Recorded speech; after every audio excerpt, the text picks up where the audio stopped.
The Irish Spectrum on Spectrum International for this Saturday. Nice to have you along.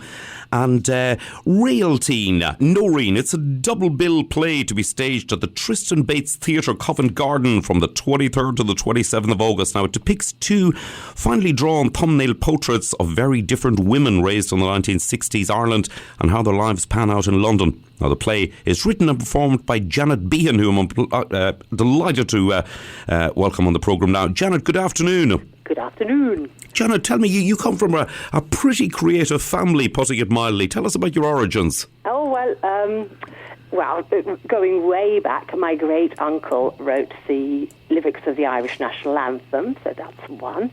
And my uncle was Brendan Behan, the playwright. Right. And my other uncle was Dominic Behan, the musician. Indeed, it was absolutely ginormous names, instantly recognisable by everybody who I think knows anything about Ireland. Well, coming from that particular background, it's no wonder that you've followed a path of creative writing. Can I ask you, have you got any favourite Brendan Behan piece?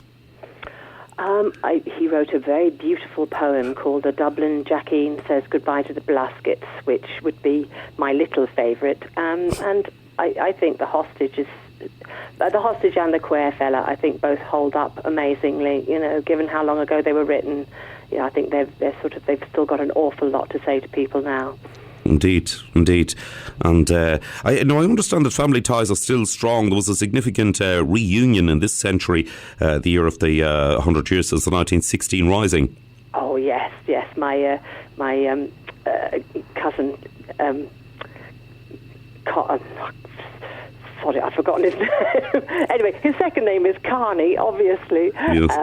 And he invited a whole load of us over to have tea with your president, your lovely president over there at the Arras on Uachtaráin, if I'm saying that right. It was fantastic, huge privilege, and really lovely to sort of reunite with all those different long lost cousins. Indeed, I bet. Yeah. And I bet there were many of them also. There were. It's very interesting. We were all made to stand around the edge of the carpet. It's explained to you the meaning of the carpet, which was woven by 6 women in Donegal, apparently. I mean, it's a vast carpet, and you're all made to stand around the brown bit, around the edge that represents the turf of Ireland.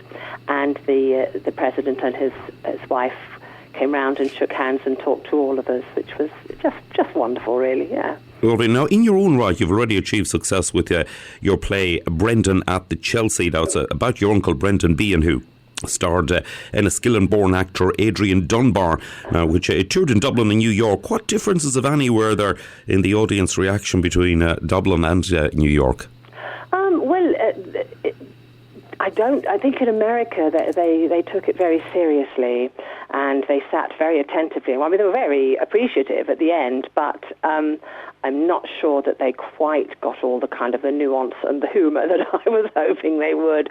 But no, I mean, it went down very, very well in Dublin. And to be honest, of course, that was the place I was most frightened, that I would be approached on street corners and abused in various ways, told that I wasn't a proper Irish woman and I had no right to be talking about him in that way, because it was a loving, but it wasn't a kind portrayal of him. I tried to be as honest as I possibly could about his genius and his shortcomings. Indeed. Now, following on from that critical acclaim, you've now written a play which is being produced as part of this year's Camden Fringe.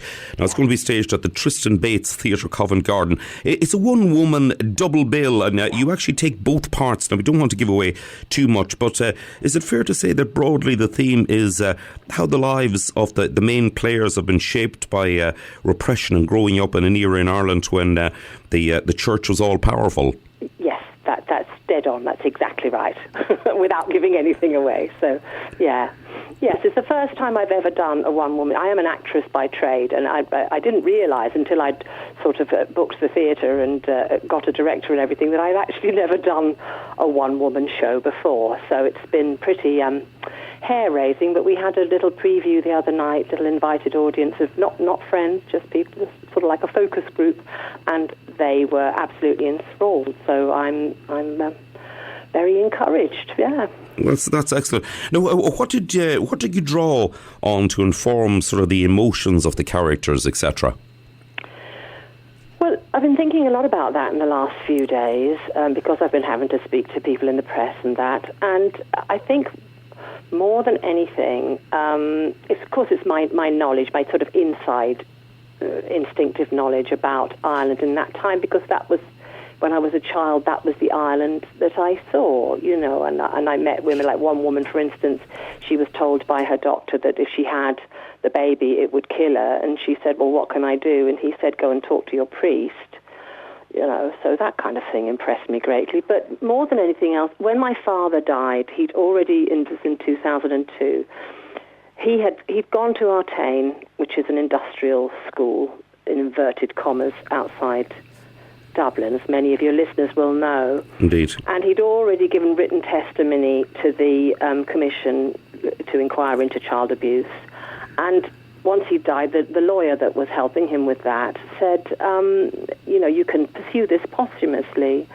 So I did. Along with my siblings, we all gave testimony at the inquiry, and it was kind of then that it kind of, if you imagine, he was, we didn't have to give any kind of proof that he'd been abused at Realtine, because the very fact that he'd been there meant that he had. And if you contrast that life of daily fear of where the next beating was coming from, or the next sexual assault, and he described these sexual assaults in his testimony, you compare that with what happened to his brother Brendan, who was imprisoned and luckily escaped, a prison sentence because he was too young, and went to Hollesley Bay, which was a new style of reformatory this side of the water, where he met with kindness, was given an education, was taught to play rugby, and had a healthy outside life, good food.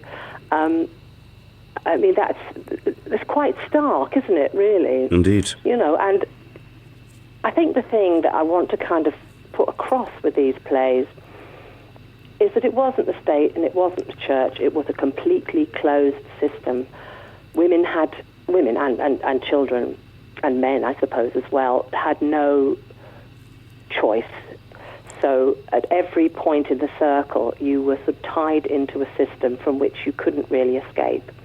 And it's that I want to sort of point up in these women's stories. Right. Now, so the behaviour of their mothers was the result of the system that they were in, and the behaviour of their fathers, their uncles, it's all part and parcel of the same thing. Indeed. Now, you're working with the director, Jessica Higgs, yes, and a wider creative team, and the theatre itself it's sort of an intimate, it's only 60-seat space. How are rehearsals going so far? They're going very well. It's pretty intense when it's only you and the director. Yes, I bet. Yes, but she's a highly intelligent, meticulous theatre practitioner. I've known Jess for many, many years. We were in a feminist theatre group together in the 80s and went on tour together. So, and she has morphed into a director, and I've morphed into a kind of a writer. And, so it's wonderful to come back and reconnect over this project. And I think she's drawn out an awful lot of stuff I didn't know was there. So it's great. I bet so. Now, it sounds like you're on track for another great success. I've no doubt the issues explored in Realtine, Noreen, will resonate with many, many people. And to book, visit tristanbatestheatre.co.uk. The play is at 6 p.m. It runs 60 minutes from the 23rd. This week it is 23rd to the 27th of August, and the box office number is 020 3841 6611. Details on our website, irishradio.org. Janet, I hope that many of the Irish Spectrum's audience turn out to support you, and here's wishing you full houses and loads of success. It sounds very interesting. Very much indeed. Thanks, Jerry. That's lovely. Janet, listen, lovely to speak with you. Okay. All right. Take care. Thank you indeed. Bye. Bye now.